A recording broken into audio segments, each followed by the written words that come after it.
Hello everybody, happy History Hump Day. How's your day going? How was your Memorial Day? Mine was good, very hot of course. It's always hot on Memorial Day, but I felt very honored because, I fought in some wars back in my day, back in the 1600s or something like that. I don't remember, it was a long time ago. But hey, I miss those days. I miss the war day. Well, I don't miss war, but you have some good memories back when we fought. I'm kidding. I didn't fight in any wars, but I like to think that every day when I get up in the morning, I'm fighting a war. Living life. It's hard. I'm just kidding. My war is nothing compared to the people who actually fought in the wars for our country. And you know what? That was pretty nice of them. It's pretty nice of them. Like, who does that? Who's like, I'm going to go fight for other people and be willing to die for them? Hey, thank you. Somebody's got to do it. It's really nice. But happy late Memorial Day. So we are talking about history because it's History Hump Day. And where did it all begin? We still, right now we are reading the Dawn of Everything, A New History of Humanity. Very big book. And right now they're talking about the Native Americans and the Europeans and the way the different people thought. Why are we talking about that? I was trying to start at the beginning, but I think the thing they're trying to get to is what were humans like. Maybe they're thinking the Native Americans we're talking about like the 1600s-ish, were kind of as similar as we can get to maybe the way that people thought before civilization, before the agricultural revolution, which maybe wasn't even a thing because men started farming in the Garden of Eden. Adam is what we believe in the Bible. Of course, not everybody believes that, or people believe the Bible, but they think that evolution came before that. But also, even if there was farming, there were still a lot of people who probably were hunter-gatherers and didn't get the farming even after Adam and Eve. So we're studying those kind of people. Did they think differently? What were they like? Are they an example of what human nature is at its baseline without all the extra modern stuff? Well, so they were trying to make the argument that actually the Enlightenment thinking, liberty, equality, and fraternity is what they said. I don't know what that means. But that all came from the more hunter-gatherer Native American type thinkers. The Europeans who had the civilization at this time. So, we're trying to figure out, okay, civilization, is that making you think more about freedom or less? This is the thought process. Even though we're trying to start at the beginning of history, we're skipping to civilization in the 1600s when the Europeans went to the Americas, because that's the difference. Did civilization change the way people thought? And the Europeans, according to this book, actually weren't very Enlightenment. I don't know if they're thinking that, well, the Enlightenment came around 1700s, I think. And before that, it's the argument of this book is that those conversations about equality and freedom or whatever, which, again, equality doesn't really matter if everybody's happy. Who cares if somebody's richer than you, as long as you're both doing good. And freedom doesn't really matter either. The only thing that really matters is that you're doing fine. If you're not free, as long as you're happy and fine and rich enough to survive, do you really care about freedom and equality? Or whatever fraternity means? But the conversation about those things, which is what we believe in America, freedom and letting people, do what they need to do, which maybe that's not a good thing, but the Europeans they weren't thinking about that kind of stuff. And the ideas of the Enlightenment, they got from conversations with the Native Americans. And they were very surprised when they went and talked to them. And like they thought that, these people don't have what we have the civilization. And they went and talked and they were surprised how many people seemed to be very intellectual and very smart in these tribes and stuff. And what was it? Okay, the Jesuits, is that Jesuits, and some other guy, Father Sagart or something. They went and they were speaking to the Laconian-speaking Micmac in Nova Scotia. Also, the Jesuits and Father Lelement spoke to the Wendat tribe, I think. Do the names matter? No.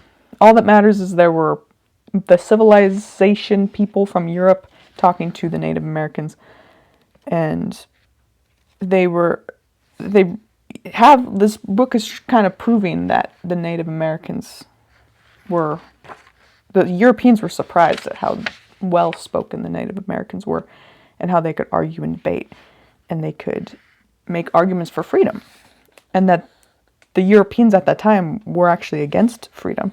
It says here from the book that indigenous Americans lived in generally free societies and that Europeans did not was never really a matter of debate. So that was actually just plainly known that the Europeans actually didn't like freedom. In these exchanges, both sides agreed this was the case. What they differed on was whether or not individual freedom was desirable. And that's the question. So when I was starting on this section that I was reading, the French Revolution, it says, the ideals of the French Revolution, liberty, equality, and fraternity, that's the Enlightenment thing that we're talking about, took the form they did in the course of just such a long series of debates and conversations. All we're going to suggest here is that those conversations stretch back further than the Enlightenment historians assume. Okay, but also, these are the ideals of the French Revolution. But I thought the French Revolution was bad. And it proves that humans, even when they're thinking about freedom, and they try to take over the government, and then they become authoritarian themselves. The French people did. I'm pretty sure that's what happened in the French Revolution. Like, a bunch of people got their heads chopped off. That's what I heard, but I wasn't there. I actually didn't live. I'm not that old. Okay, I didn't live in those days. I didn't help with the chopping of the heads. I feel like hopefully I would have been the one person that would have been like, I'm too good for this. I'm better than this. But I don't know, maybe I would have gotten caught up in the thing and been like, okay, this is what we're doing now. But that's what happens when you get power hungry, which we all are. That's my argument, is that we're all sinners, we're all power hungry.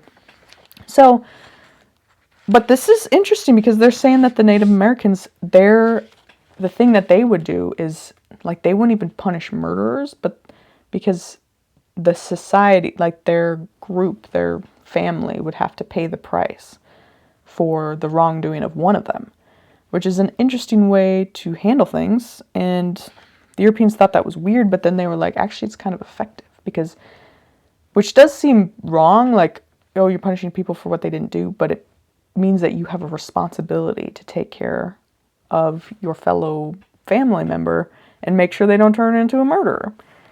I mean, I can kind of see.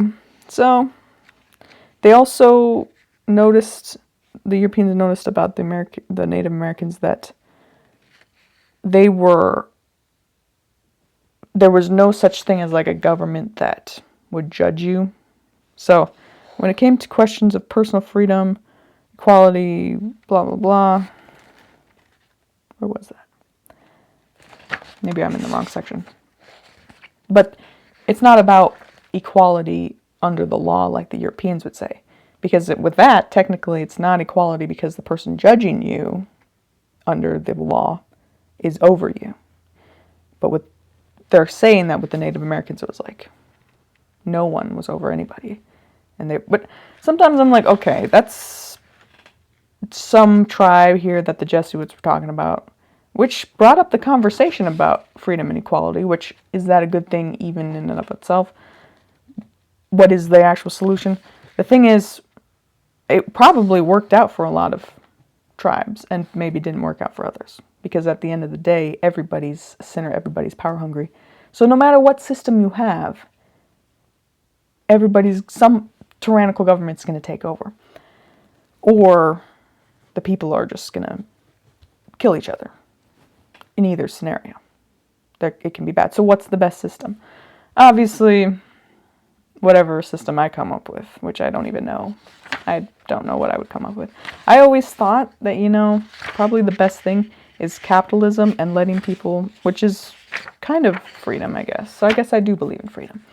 But you have to have competition, and you have to make people have to work to and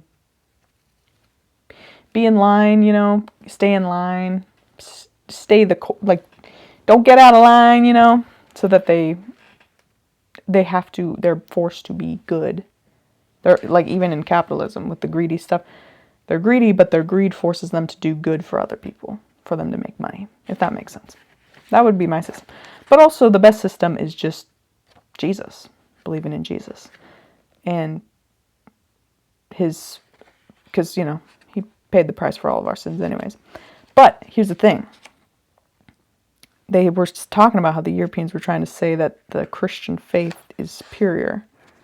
But with the Native Americans, they also had a lot of peaceful... There was obviously really not peaceful tribes, and then there were more peaceful tribes, and they must be talking more about the peaceful tribes or something. But here's the thing. Even when you do have the Christian faith, there still is violence and a lot of bad things that happen in Europe. And that just means we'll never be perfect on this earth. So basically no system is good. I don't know, at the end here it's almost like they're promoting communism. I'm not saying that they are, but they're like, with communism, it's not like... Here communism always refers to communal ownership, particularly of productive resources. As we've already observed, many American societies could be considered somewhat ambiguous in this sense. Yeah, so they all shared things. Sometimes they'd still own their own, like, tools or land, but then they'd share the food. Hey, that's great. And I think it's cool that there were some tribes that did that. And it's cool that they thought through and were able to debate what they thought. And they were able to debate, when the Europeans came and said, hey, the Christian faith is superior, and they were able to... they said that the Europeans were surprised at how they could debate with that. Although the Christian faith is superior, and there's good arguments for that. But it's cool to have the arguments, to hear what the Native Americans and how they did things pre-civilization is the cool part. Obviously not the non-Christian part. Hopefully I think a lot of them did become Christians, and that is ultimately the best thing. But it's still maybe good to go back before modern technology and go back before civilization, because of the way that the way that they lived was interesting. It was maybe better in some ways. So we can learn from each other. They can learn from the Christian faith because the Christian faith is the best, but we can learn from the way that they lived, the kind of pre-historical days, pre-modern days, which maybe was good, even though, no, I don't even know if I would actually want to give it up.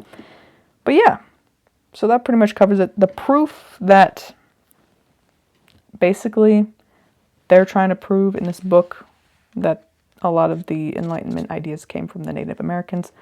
I think that's very possible. I think that both the Native Americans and the Europeans had very good things to offer, but at the end of the day, everybody's still power hungry and sinners, and no system is going to be able to stop that. Basically, it's always going to turn out to be tyranny, no matter what you do. Even under capitalism, it's going to turn out to be tyranny, because now we have big corporations. We have Amazon taking over our lives, but we like Amazon. We use Amazon. We watch their movies because they're interesting. So the greed forces the corporate guys to do good for the people. So I don't know. Basically, I have no answers. No, but we need to just pretend. We need to just say, I'm right and you're wrong. Even if you don't know, just pretend that you're right. Just be confident even if it's fake. But yeah, that's history for today. So just remember, always debate people and always argue to win, and just say you're right even if you're not.